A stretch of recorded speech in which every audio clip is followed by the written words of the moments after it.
Senhoras, senhores, queridas irmãs, queridos irmãos espíritas, jovens, caros amigos que nos acompanham pela internet e pelas emissoras de rádio referidas, nossos votos de muita paz. O ano era 1741. Outono na Inglaterra. Aquele outono era especial em Londres. O fog havia deixado uma pesada camada de névoa naquele entardecer. A natureza parecia candidatar-se a um ocaso muito doloroso. Era sinal de que o inverno seria rigoroso. E sob o vento causticante que soprava, a figura de um homem notável caminhava recurvado ao peso das aflições. 4 anos antes, ele havia sido cometido de uma problemática cerebral muito grave. Naquele tempo, 1737, era um dos maiores compositores vivos que a humanidade conhecia. As suas obras musicais embalavam as cortes, embelezavam os teatros e comoviam as criaturas humanas.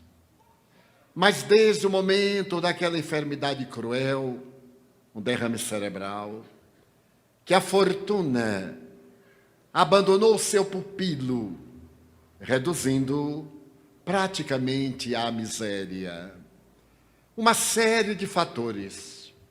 Ele era de temperamento irascível, trato difícil. No entanto, era genial. Graças a esse comportamento, ele adquirira vários inimigos, especialmente aqueles pigmeus que invejavam o gigante da arte. Mas quando a enfermidade abateu-o profundamente, ele percebeu que ia morrer. E se não morresse, o que seria um alívio? Os dias do futuro seriam carregados de frustração e angústia, porque ele ficou praticamente paralítico. E graças à sua amiga, a rainha Carolina da Inglaterra, ele foi transferido para o continente. Falava-se que as águas termais de Aix-la-Chapelle, em França, possuíam um efeito curativo impressionante. Mas ele não dispunha de recursos para transferir-se para a cidade francesa. Amigos e Sua Majestade conseguiram levá-lo para que ele se adentrasse pela hidroterapia e, de alguma forma, minimizasse a tragédia da sua vida. Os médicos da época recomendavam que 4 horas de banhos termais, em diferentes temperaturas, seriam suficientes para a recuperação possível dos pacientes. Mas ele tinha pressa, como todo artista, todo idealista, e não raro ficava 8, 9 horas, correndo riscos desnecessários. Mas a verdade é que tudo isso lhe fez um grande bem. Ele recuperou os movimentos, a lucidez e voltou à Inglaterra. Mas quando ali chegou, a sua benfeitora havia morrido. E aqueles tempos eram diferentes. A música clássica e erudita parecia em decadência. Primeiro, porque o outono rigoroso e os teatros que não eram abençoados pelas boas temperaturas, por serem muito velhos, impediam da clientela que gostava da arte musical participar de quaisquer eventos. E, ademais, graças aos inimigos naturais, toda vez quando ele apresentava suas músicas, um grupo de desordeiros, contratado por aqueles inimigos, Esse grupo causava aberrações, algazarra, constrangia aqueles que iam para a bela música. E como era natural, passaram as pessoas a temer participar das suas apresentações. E estava em moda um jovem poetástaro, não era um poeta. As suas composições, apresentadas em libretos, eram musicadas apressadamente. A bela música perdia em profundidade o que ganhava em superfície.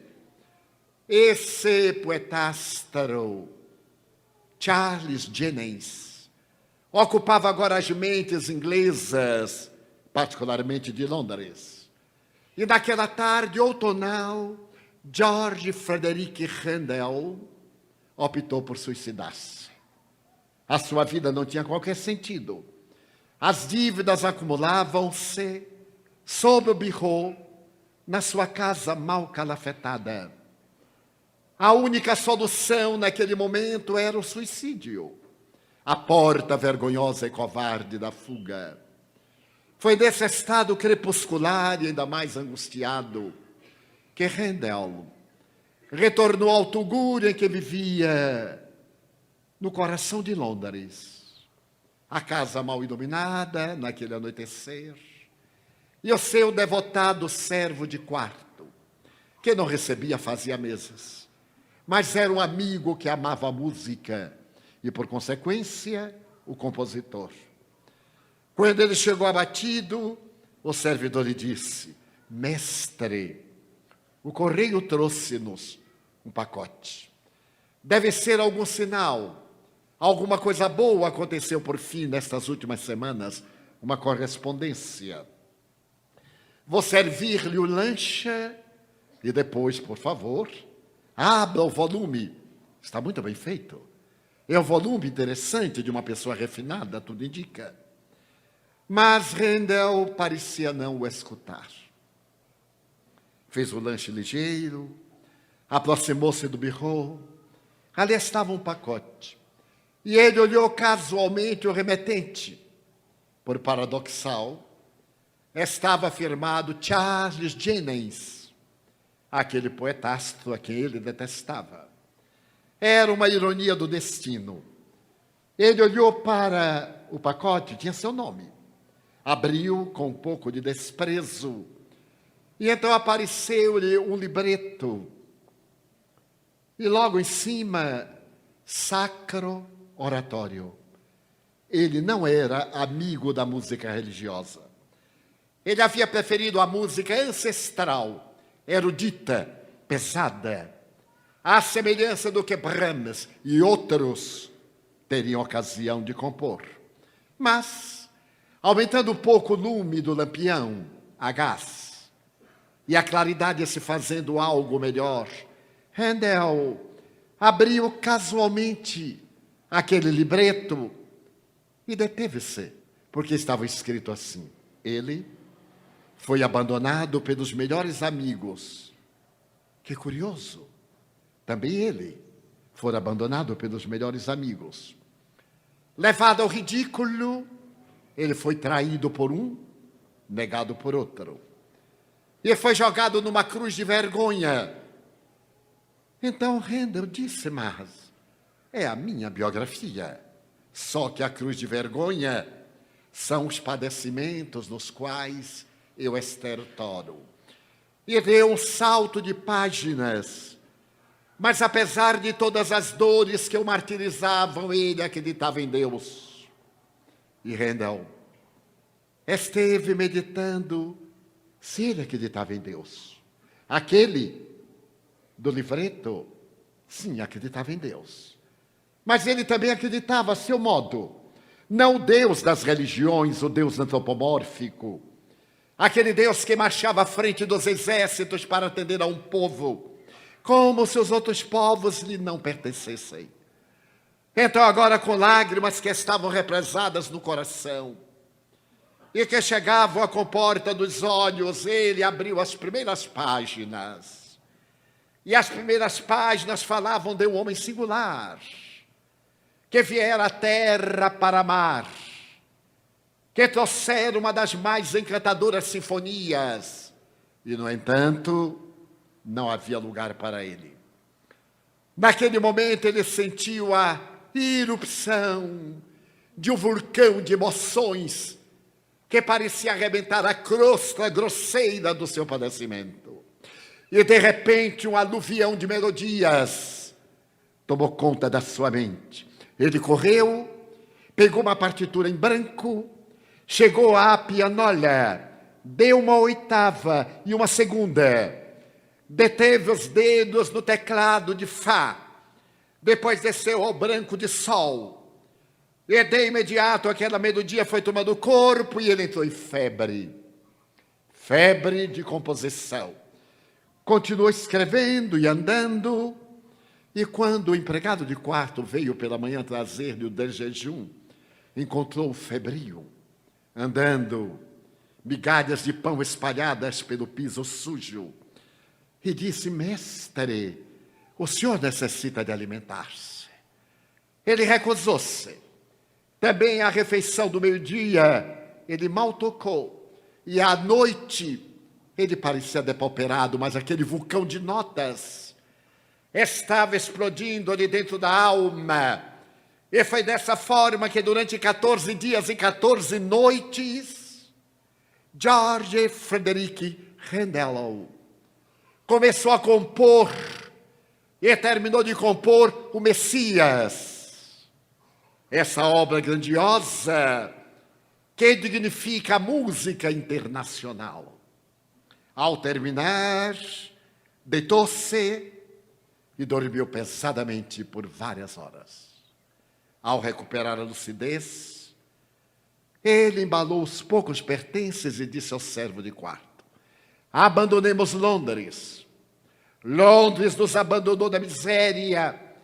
Eu agora aceitarei o convite do vice-rei da Irlanda para preparar um coro em Dublin para o Natal. O servidor ficou contente. E naquele mesmo dia pegaram um trem que se dirigia à velha e veneranda capital da Irlanda. Era pior, o outono.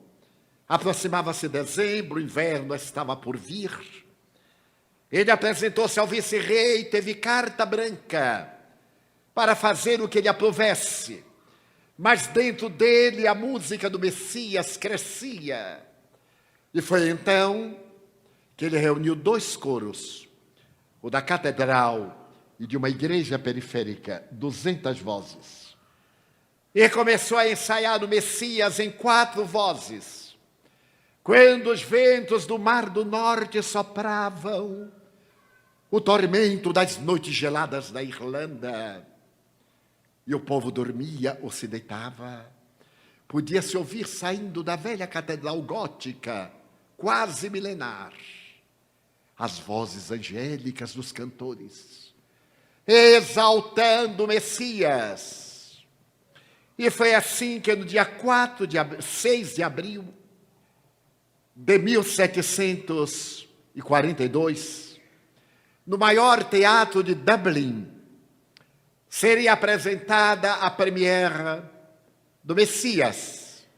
E como o número de interessados era grande, o diretor do teatro pediu às damas que não usassem saia balão para economizar o espaço.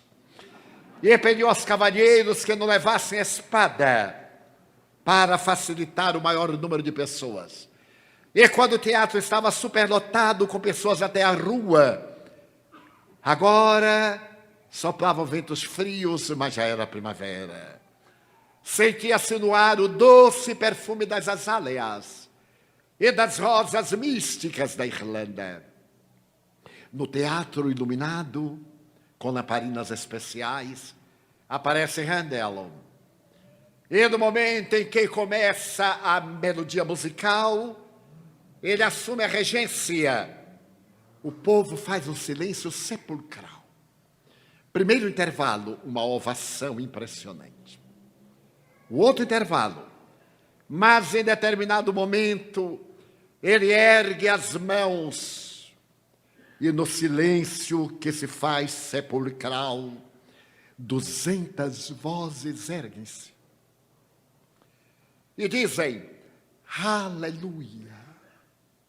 Uma palavra. E a palavra aleluia é repetida. É outra vez repetida. E os súditos de Sua Majestade Britânica, diante dessa melodia que exaltava o Messias, cantando aleluia, levantam-se automaticamente e escutam-na de pé. E quando faz a pausa, o teatro parece que vai desabar. O aplauso, as emoções. E quando termina o Messias, Handel, o coro e a orquestra são ovacionados demoradamente. Ele estava tão emocionado que resolveu ceder os direitos autorais dessa obra a um lar de crianças abandonadas em Dublin. Porque a música não é minha. Ela explodiu dentro de mim, cantando as glórias do Messias. E a partir desse momento, ele começou o giro internacional pela Europa musical. Sua primeira estada foi em Londres, no notável Albert Hall. E quando foi cantado o Aleluia, todas as pessoas levantaram-se em reverência a essa exaltação ao Messias. Ele passeou a grandeza da sua arte musical por 17 anos. E no dia 6 de abril de 1759, estando ele a reger em Dublin, foi acometido de um colapso cardíaco. Todos se lamentaram. E Handel foi levado para o hospital. Mas a música prosseguiu com outro regente, porque o aleluia não podia parar. E o Messias teria que penetrar a alma da criatura humana para sempre. Do hospital ele ainda ouvia o coro. E então ele disse: Senhor, não me deixe morrer agora. Pelo menos no dia 13 de abril, que havia sido uma sexta-feira santa, 17 anos antes. E então ele ficou ali quase a morrer até a nova sexta-feira santa, 13 de abril de 1759, quando o coral cantava o Aleluia na catedral, e Handel abandonou a carcaça e, acolitado pelas vozes angélicas, voltou às regiões sublimes da imortalidade. Desde então, todos os anos, no mês de abril, ou na sexta-feira santa, o Albert Hall de Londres abre as suas portas para apresentar o Messias de Handel. E toda vez quando eles começam a cantar o Aleluia, os súditos ingleses, como fazem em relação ao hino nacional, levantam-se e escutam a exaltação do Aleluia com a emoção pátria, como se estivessem adentrando-se no reino dos céus, em homenagem ao Messias. Mas a que Messias referiu-se Jennings e compôs a música Handel. Quem seria esse Messias? Ernesto Renan, o imortal pela Academia Francesa de Letras, livre pensador, no dia 22 de fevereiro de 1862, proferindo uma classe no maior educandário da França, Collège de France, a aula inaugural, tem a oportunidade de começar o seu discurso diante da intelectualidade francesa e europeia, ali em Paris, com as seguintes palavras: Jesus é um homem incomparável. E nessas palavras, ele demolia um dos mais terríveis posicionamentos da religião dominante, o dogma da Santíssima Trindade. A sutileza do intelectual dizia que Jesus não era Deus, era um homem. Porém, um homem incomparável. Porque naquele momento, ele estava escrevendo a vida de Jesus. Portador de um ateísmo intelectual, Ernesto Renan combatia a religião dominante. E uma sua irmã muito querida, Henriette, havia contraído a tuberculose, a então chamada peste branca. Estamos em 1862, portanto, ainda não havia sido descoberto o bastonete de Koch. Só mais tarde. E a tuberculose era pandêmica, dizimava as vidas. Henriette, que era uma grande intelectual, recebeu dos seus médicos uma proposta, que abandonasse Paris. O clima úmido, durante a maior parte do tempo, e o verão abrasador dos meses de agosto e setembro, matá-lo-iam. Que ela procurasse uma das possessões francesas, de preferência ao Líbano, porque a capital do Líbano era a Paris do Oriente. E procurasse uma área desértica por causa da temperatura. Ali talvez ela tivesse prolongado a vida.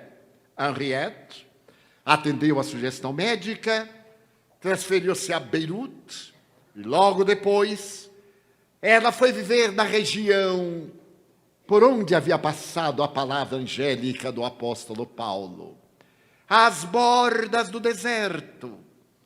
Ali ela teve a oportunidade de visitar as antigas igrejas agora, resultado da demolição dos templos.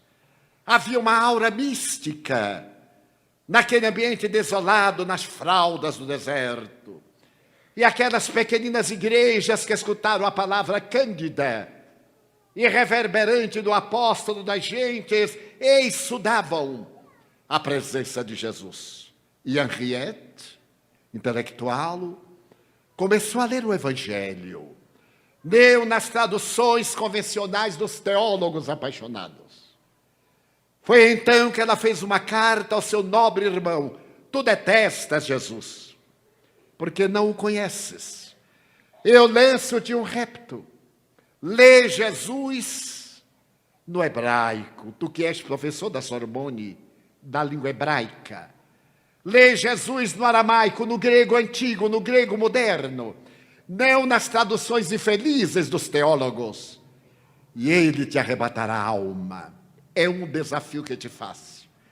E Ernesto Renan, jornalista, acadêmico, intelectual, escritor, eminente autoridade da Sorbonne, foi ler os velhos alfarrábios, que falavam a respeito dessa personagem. E à medida em que ele foi lendo Jesus no original, apaixonou-se, de tal forma que resolveu escrever-lhe a existência, o que fez, em uma obra de 3 tomos, e mais tarde, um 4º volume, para dedicá-lo aos Atos dos Apóstolos. O egrégio codificador da doutrina espírita, Allan Kardec, referir-se-á 2 vezes à obra de Monsieur Renan, na Revue Espírita, e falará da grandeza da obra do ponto de vista de Renan. Então esse Renan dirá que Jesus foi tão grande que não coube na história, porque todos os vultos da humanidade couberam na história. Se nós retrocedermos a Confúcio, Lao Tse, Forri, da China, ou se no Egito formos a Ramsés II, ou Akhenaton, se procurarmos na Índia, Krishna, Buda, se avançarmos através da história com a figura de Moisés, ou dos grandes construtores de civilização, todos nasceram na história. Os conquistadores, Alexandre Magno da Macedônia, Aníbal o Cartaginês, Ciro, rei dos persas, César, que se atribuiu o nome de divino, Otaviano, que deu seu nome ao século em que nasceu. Mas Jesus foi tão grande que não pôde caber na história. A história dividiu-se em antes e depois dele. E é esse vulto singular a quem se refere a obra de Handel, o Messias, que nasceu em uma pequena gruta de calcário em Betlehem de Judá, a 15 quilômetros de Jerusalém. E que a partir daquele momento a história da humanidade não seria jamais a mesma narrada antes. Porque a ética era socrático-platônica para o Ocidente. E era mística para o Oriente. A justiça legal para os judeus era a doutrina mosaica. Para os indianos era o Bhagavad Gita, ou as obras do Vedanta. Para cada povo seu livro sagrado. Roma estava senhoreando-se da terra, e as primeiras legislações romanas ativeram-se ao trato da terra, onde eram sepultados antepassados. Quando mais tarde vem a duodécime legge, que vai administrar Roma, ela se apresenta dentro de um código ético de heranças e estabelece os direitos do cidadão em relação à pátria, primeiro, em relação à família, em relação a si mesmo. Confúcio havia trazido os analéquitos, mas ele tivera a preocupação de seguir os mestres, Forri, Lao Tse, a sociedade, a família. Moisés tivera a ocasião de falar sobre o amor, sim, mas era o amor a Deus terror. Buda escrevera algo comovedor. O quarto caminho, o caminho do meio, e estabelecer a compaixão. Mas Jesus estabelece o amor. É a primeira personagem da história que estabelece o amor como psicoterapia, preventiva a todos os males e curativa a todas as enfermidades. Será ele quem vai sintetizar toda a filosofia do Oriente e do Ocidente numa vertente única. Amar a Deus acima de todas as coisas e ao próximo como a si mesmo. Esse como a si mesmo será examinado pela psicologia analítica de Carl Gustav Jung ou pelas propostas notáveis de Viktor Frankl e dos modernos logoterapeutas, ou o trabalho extraordinário dos pais da quarta força em psicologia, a psicologia transpessoal, como sendo a mais notável proposta em psicoterapia de que a humanidade tem notícia, mudando somente a ordem do postulado. Amar-se para amar o próximo e amar a Deus. Porque quem não se ama, a ninguém ama. Aquele que se não ama, transfere todos os seus conflitos para o outro. E diz que isso é amor. Projeta a sua imagem e deseja que o outro seja o que ele não conseguiu. Este é o fracasso dos relacionamentos humanos. A pessoa deseja que o outro tenha valores que lhe são muito caros, mas que ele não logrou. E por isso apaixona-se, para mais tarde dizer, decepcionei-me. A pessoa não é o que eu pensava. Não temos a obrigação de ser o que os outros pensam. Temos o dever de ser o que somos. Se alguém faz de mim uma imagem romântica, o problema é dele. Não tem nenhuma obrigação de corresponder à sua imagem romântica, que é uma frustração psicológica.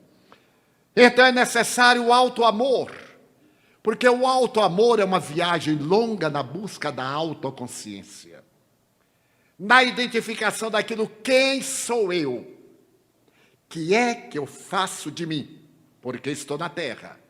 Qual a razão dos valores éticos que me dizem respeito? Qual é a finalidade da minha vida?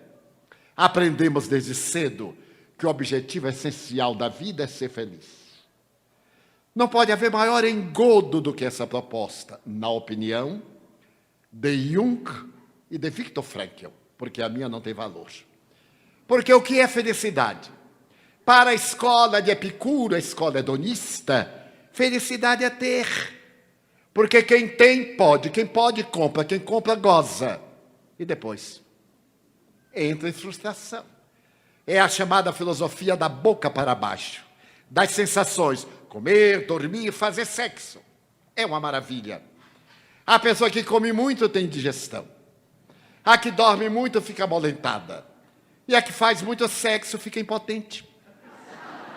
Então, será isso a felicidade? Observemos os deuses do sexo. As pessoas portadoras de sex appeal, como dizem os ingleses. Estão sempre trocando de parceiro, porque estão sempre frustrados. Estão esperando nas suas fantasias o que não se encontra no mundo sensorial. Diria o psicólogo russo Pedro Auspensky, são pessoas fisiológicas. Comem, dormem e procriam. Os porcos também. Então é necessário viajar para o indivíduo psicológico. Aquele que tem ideal, aquele que pensa, e que apesar de comer, dormir e praticar o sexo, também tem o ideal na frente. Não se frustra quem tem o ideal. O ideal pode não ser aceito, e daí? O ideal é dele, não importa. Ele irá lutar com todas as veras do sentimento, nem para provar o ideal aos outros, para viver o ideal. Foi assim que viveu o Messias. Foi rejeitado, foi perseguido, foi detestado e manteve o ideal. Então Pedro Ouspensky irá dizer que 95% da sociedade do seu tempo, os anos 50, eram constituídos de pessoas fisiológicas. Hoje ele diria 97%, por causa da televisão. Então já não estamos preocupados tanto com o sexo, porque estamos cansados dele. Estamos preocupados agora com o erotismo. A aparência, a figura, a imaginação, o deleite, as aberrações, com a drogadição, fuga psicológica da realidade, na busca de um estado alterado de consciência para o prazer, é o hedonismo. Falência total. Então isso não é felicidade. Se a felicidade não é isso, deve ser o oposto, como dizia Diógenes. Não ter nada. Porque quem não tem nada não pode ficar pior do que o que já está. Então fica feliz. Mas existem pessoas que são escravas do que não têm, como existem aquelas que são escravas do que têm. E aquelas que são escravas do que não têm, estabelecer a felicidade condicional. Quando eu me casar, isso no meu tempo. Hoje é quando eu me divorciar. Então temos aí a partícula condicional.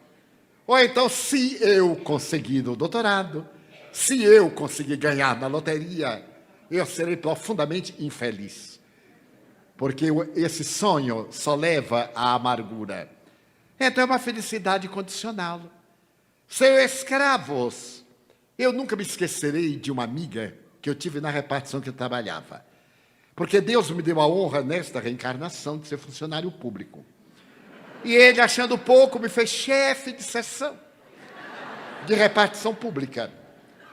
E então eu tinha uma colega, naquela época, quando a mulher completava 30 anos, despedia-se do mundo, porque era balzaquiana.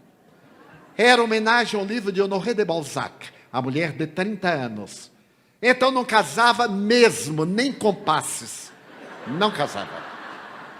E a minha colega estava com 29 anos. Hoje, essas coisinhas de 18, 20, 25, 30 anos, mulher mesmo, mulher de 50, 60, siliconada, e toda trabalhada, etc. Não é como mudam os tempos, mas bem. E a minha colega era muito peculiar, estava com 29 anos e meses. E um dia debruçou-se na minha carteira e disse: Valdo, você sabe orar? Eu digo: sei. Eu era muito presunçoso. Sei. Você ora por mim? Eu digo: mas para quê? Para eu me casar. Eu olhei e disse: ora. E comecei a orar. Meu Deus, Santo Antônio, meu amigo, eu era muito católico. A minha colega arranjou um namorado, e que namorado! Era um artista de cinema. Eu fiquei admirado e vi que minha prece era poderosíssima. Casou antes dos 30, mesmo que no programa que tem aí, se vire nos 30. Casou. Casou quando voltou da lua de mel. Entrou jubilosa, eu perguntei, então, está feliz? Quase. Houve alguma coisa na lua de mel? Não, não. Mas você está quase feliz por quê? É porque estou morando com minha sogra. Divaldo, já que você orou, eu me casei. Você ora para que meu marido compre uma casa? Eu balancei a cabeça e disse, oro. E orei. Foi quando veio o plano da casa própria. Não era uma casa, não cabia uma cama de casal. Mas era uma casa. Daí a um ano o marido comprou uma casa nesse plano da Caixa Econômica. E minha colega chegou luminosa e convidou-nos para o lanche na casa dela. A casa era tão grande que não coube os colegas convidados. Uns ficaram no pátio, outros na cozinha, outros na sala. Mas era uma casa. Daí a dias ela chegou um pouco triste. Eu perguntei, o que é?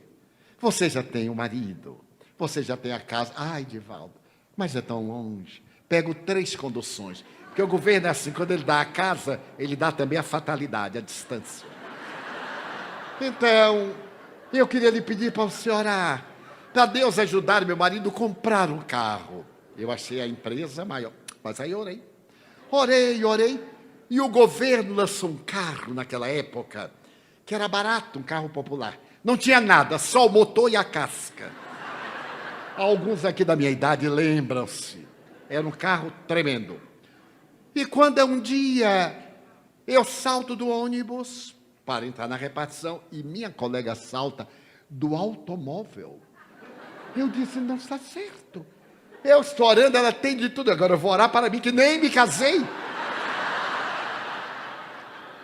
Entramos 2 no elevador e eu disse, agora você está feliz. Porque tem marido, tem casa, tem carro. Está feliz? Quase. É o seguinte, Edivaldo, quem casa quer ter filhos.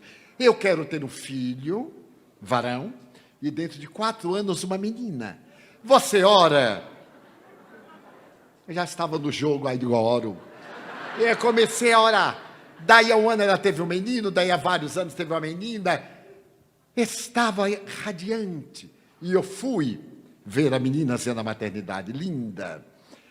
Eu perguntei, agora você está feliz? Divaldo, eu vou lhe confessar. Eu só serei feliz mesmo quando meu filho for funcionário do imposto de renda fiscal e a minha filha for professora em São José do Rio Preto. Foi. Eu aí desisti, porque era uma escrava do que não tinha. Então, Diógenes não tem razão. Veio a teoria da doutrina estoica do mestre Zenon. O indivíduo é infeliz porque teme a dor. E o estoicismo, que é uma bela doutrina, tomou conta da filosofia terrestre. E é quando nós temos resistência à dor física. Quem é que resiste à dor de uma traição moral? À dor da saudade. À dor de algo que não se realizou conforme planejado. As dores morais são imprevisíveis e são irrecusáveis porque se nos instalam de dentro para fora. Então, Jung e Viktor Frankl estabeleceram que a meta essencial da vida não é a felicidade, é a busca de um sentido psicológico, de um significado psicológico. Qual é o seu significado psicológico? Qual é o sentido da sua vida? Porque ter, na hora em que nós conseguimos, é lindo, mas passa, satura, frustra e saltamos para outro querer. Então, qual é o sentido da nossa vida? A imortalidade da alma. Porque é essa imortalidade que nos fascina. Nós fazemos seguro para a velhice, plano de saúde para a velhice, cuidamos disto. E para a vida post-mortem, que é uma realidade que todos iremos enfrentar. Porque todos vamos desencarnar, queiramos ou não. A condição única é estar reencarnado. A desencarnação vem. E quando ela chegar, iremos com a bagagem moral, porque tudo fica. Algumas pessoas ainda levam alguma coisa, pedem um mausoléu, um caixão de primeira classe, fazem. Mas quando chega no cemitério, salta e o resto vai a pé. Levando os tesouros internos. Então aquele Messias reverteu a ordem, alto amor. O alto amor não é egoísmo, como alguns supõem.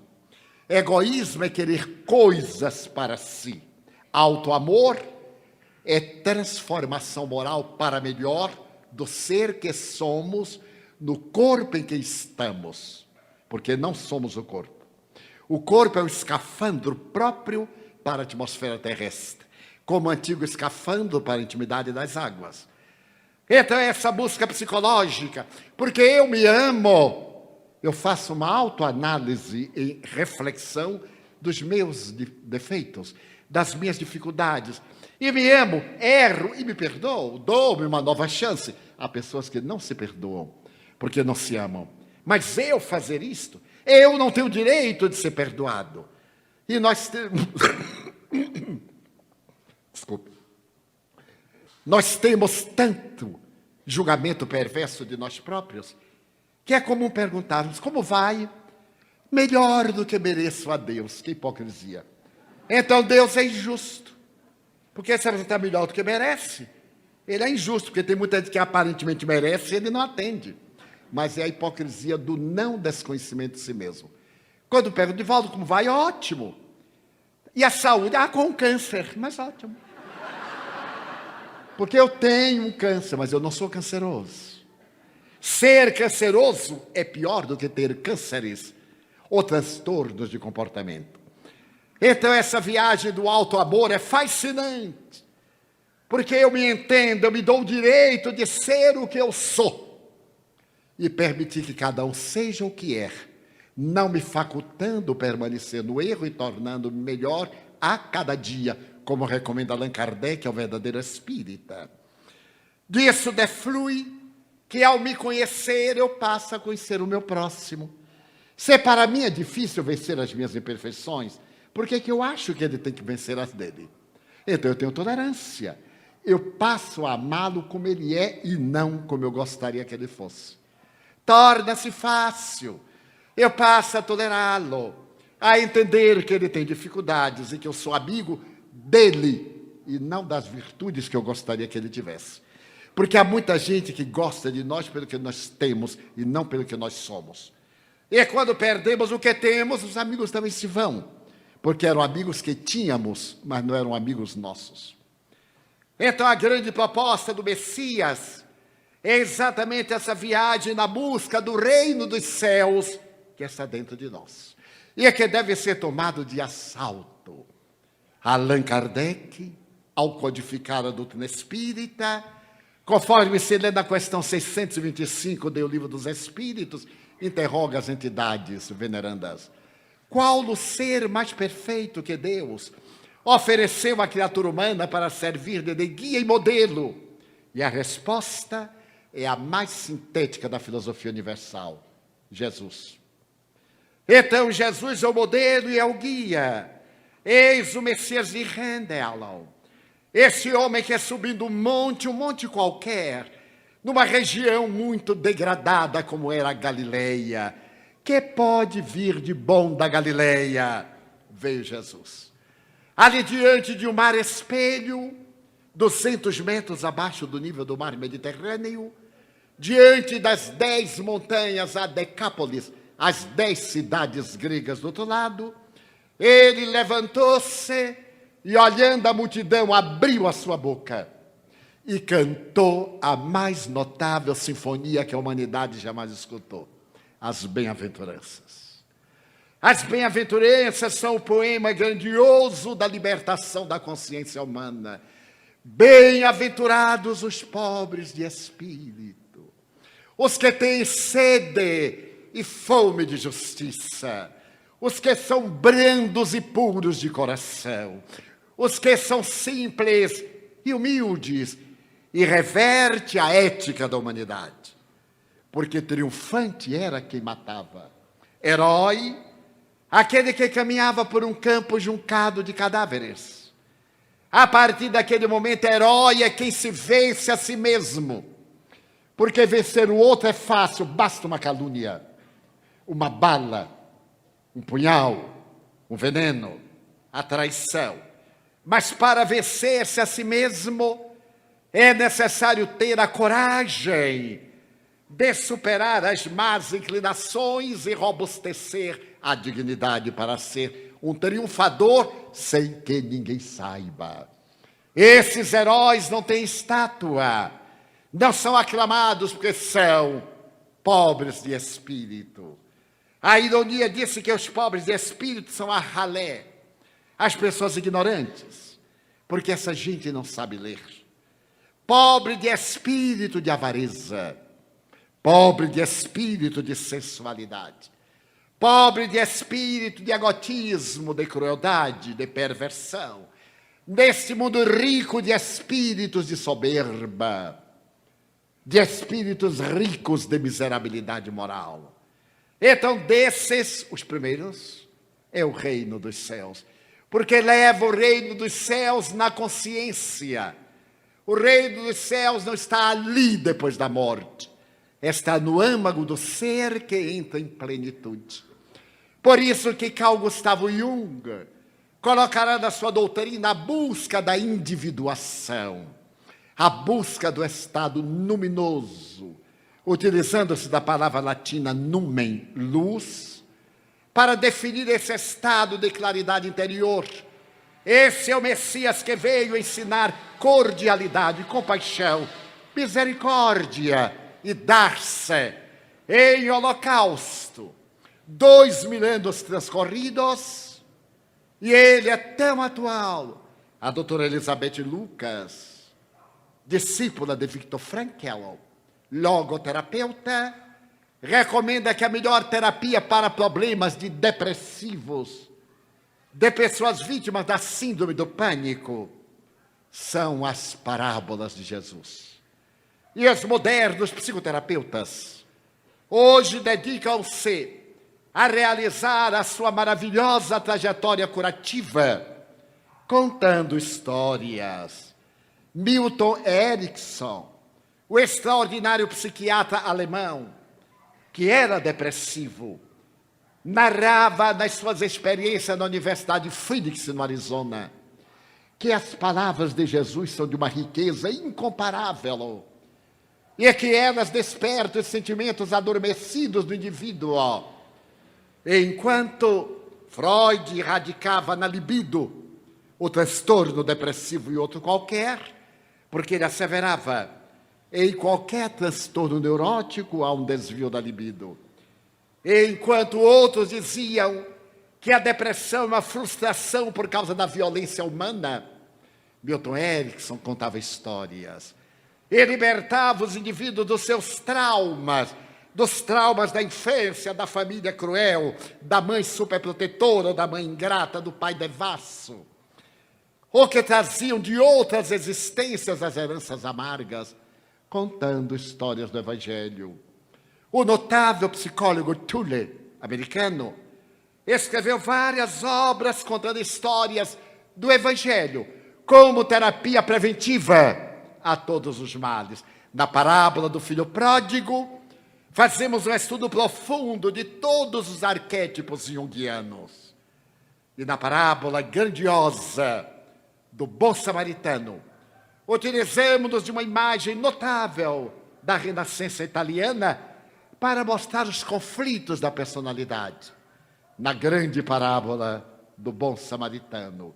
Para a depressão, podemos usar hoje perfeitamente uma tela que se encontra em Toledo, a morte do conde de Orgaz, e mostrar a realidade psicológica de todo o Evangelho e da terapia moderna, com a figura máxima de Jesus, que mereceu da doutora Hannah Wolff, a psicanalista alemã, essa denominação. Jesus foi o maior psicoterapeuta da humanidade.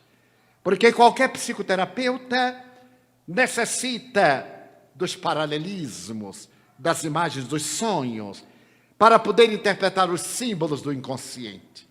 Jesus olhava o paciente e ia na causa do seu distúrbio e arrancava essa causa, restituindo-lhes a saúde e recomendando: não voltes a errar, a comprometer-te, para que te não aconteça nada pior. Então esse é o Messias, aquele homem de Nazaré que mudou os rumos da história e que vai renascer na doutrina espírita, quando Allan Kardec estabelece que o código de ética moral de Jesus é o melhor da humanidade, que deve ser seguido por todos, por albergar as mais belas lições que o mundo conhece. Então esse é o Messias de Handel, a quem se deve cantar o Aleluia. Nesse momento grave, todas aquelas lições vão encontrar um paralelismo na ciência, que a partir do século XVII divorciou-se da religião e abriu esse abismo, de um lado a ciência, do outro lado a fé. Mas hoje, graças ao Espiritismo, que lançou a primeira ponte científica no abismo da fé, provando a imortalidade da alma no laboratório da mediunidade, provando a reencarnação através de pesquisas extraordinárias de laboratório, demonstrando a comunicabilidade dos espíritos na evidência dos fatos, apoia-se na física quântica ou na física das probabilidades matemáticas para mostrar a grandeza desse Deus que está chegando agora através das pesquisas. Eu me recordo que no dia 26 de junho do ano 2000, na Sala Leste da Casa Branca, o presidente Bill Clinton disse ipsis verbis: agora nós sabemos como Deus criou o mundo, porque estava sendo apresentado o primeiro rascunho da decodificação do genoma humano. E o seu autor havia colocado esta frase sobre Deus e não se envergonhou, porque ele se dobrou diante de Deus quando decodificou o genoma humano e descobriu que o genoma humano é constituído de 3 bilhões de letras, cada letra apoiada em 4 outros símbolos, portanto 12 bilhões, para na cadeia do DNA retorcido haver a mutação, a mudança, os caracteres da hereditariedade e o nosso próprio destino escrito naquelas letras quase cabalísticas. Então esse notável autor dirá: eu dobrei-me diante das leis morais que regem o universo. Ao invés de usar o nome Deus, que está muito gasto, eu me refiro que o universo tem leis morais, conforme Allan Kardec escreveu na terceira parte do Livro dos Espíritos, as leis morais fundamentadas na lei natural, que é a lei de amor.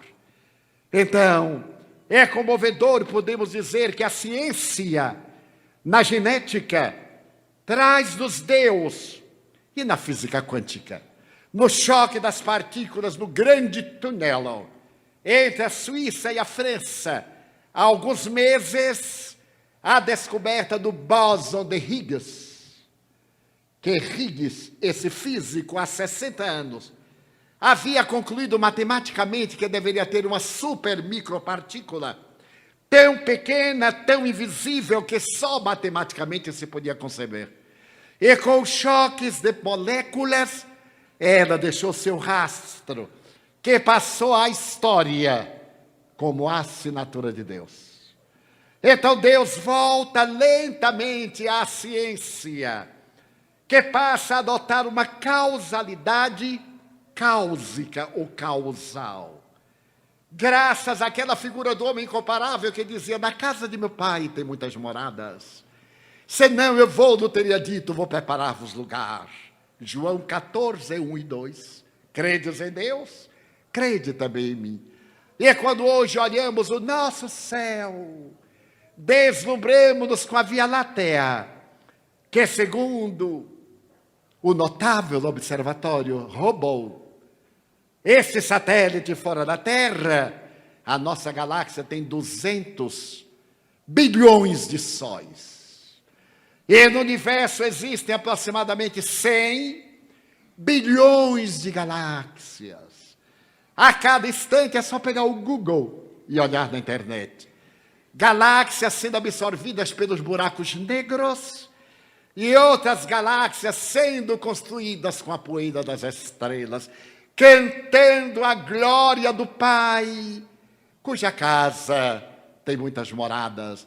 Então vivemos a era, o momento especial da viagem interior para descobrir o sentido psicológico da nossa vida. Por que estamos na Terra?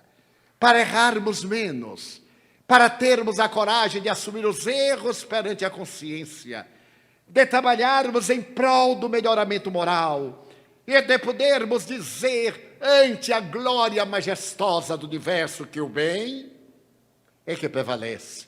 O mal é como a névoa, o sol da realidade dilui.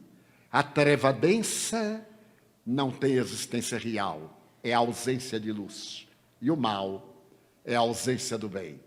Neste momento grave da história, em que a tecnologia de ponta, aliada à ciência, nos revela o macro e o microcosmo, neste momento de grandeza e de miséria, de violência e de abnegação, nesta hora de expectativas tronescas e de sorrisos de esperança, não nos permitamos fazer parte da onda que degrada, do desespero, porque nós somente temos na vida o que agradecer. A notável poetisa paulistana teve a oportunidade de dizer: meu Deus, eu só tenho o que agradecer, não tenho nada para pedir. E Amélia Rodrigues Espíritos escreveu pelas nossas mãos: Senhor, eu gostaria de dizer-te que amo a vida, que para mim é bela e é consentida. Muito obrigado, Senhor, por tudo que me deste, por tudo que me dás. Obrigado pelo ar, pelo pão, pela paz. Obrigado pela beleza que os meus olhos veem no altar da natureza. Olhos que fitam o céu, a terra e o mar, que acompanham a ave ligeira que voa fagueira pelo céu de anil e se detém na terra verde salpicada de flores em tonalidades mil. Muito obrigado, Senhor, porque eu posso ver meu amor, mas diante da minha visão eu formulo uma prece pelos cegos que se debatem na escuridão, que choram na solidão, que sofrem na multidão. Por eles eu oro e a ti eu imploro comiseração, porque eu sei que depois desta lida na outra vida eles enxergarão. Muito obrigado, Senhor, pelos ouvidos meus, que me foram dados por Deus, ouvidos que ouvem o tamborilar da chuva no telheiro, a melodia do vento nos ramos do olmeiro, as lágrimas que vertem os olhos do mundo inteiro, ouvidos que ouvem a música do povo que desce do morro na praça a cantar, a melodia dos imortais que a gente ouve uma vez e não esquece nunca mais, a melodia, a onomatopeia do vaqueiro, e a lágrima que verte o mundo inteiro. Pela minha faculdade de ouvir, pelos surdos eu te quero pedir, porque eu sei que depois desta prova na vida nova, ele voltará a ouvir. Obrigado pela minha voz e pela sua voz, pela voz que canta, que legisla, que ensina, que alfabetiza, que trauteia uma canção, e que o teu nome profere com dúlcida emoção. Diante da minha melodia, eu quero rogar pelos que sofrem de afasia. Eles não cantam de noite, eles não falam de dia. Oro por eles, porque eu sei que depois desta dor no teu reino de amor eles cantarão. Obrigado pelas minhas mãos, mãos que aram, que semeiam, mãos que agasalham, mãos de ternura, que libertam da amargura, mãos que prendem mãos, mãos dos adeuses, que limpam feridas, que enxugam lágrimas, suores das vidas, pelas mãos de sinfonias, mãos de poesias, pelas mãos de psicografias, pelas mãos de cirurgias, mãos que atendem a velhice, a dor, o desamor, pelas mãos que no seio embalam o corpo de um filho alheio, como se fosse do seu seio, e pelos pés que me levam a andar sem reclamar. Obrigado, Senhor, porque eu posso caminhar. Diante do meu corpo perfeito eu te quero louvar, porque eu vejo na terra aleijados, amputados, marcados, paralisados, que se não podem movimentar, eu oro por eles, porque eu sei que depois desta expiação, na outra reencarnação, eles também bailarão. Muito obrigado, por fim, pelo meu lar. É tão maravilhoso ter um lar. Não é importante se esse lar é uma mansão, duplex, se é um ninho, uma casa no caminho, uma favela, pouco importa, mas que dentro dele exista a figura do amor de mãe ou de pai, de mulher ou de marido, de filho ou de irmão, a presença de um amigo, alguém que me dê a mão, pelo menos a companhia de um cão, porque é muito triste viver na solidão. Mas se eu a ninguém tiver para me amar, nem um teto para me agasalhar, nem uma cama para repousar, nem aí reclamarei. Pelo contrário, direi: muito obrigado, Senhor, porque eu nasci. Muito obrigado, Senhor, porque eu creio em Ti, pelo Teu amor. Obrigado, Senhor, pela sua atenção. Obrigado, senhores. Aleluia.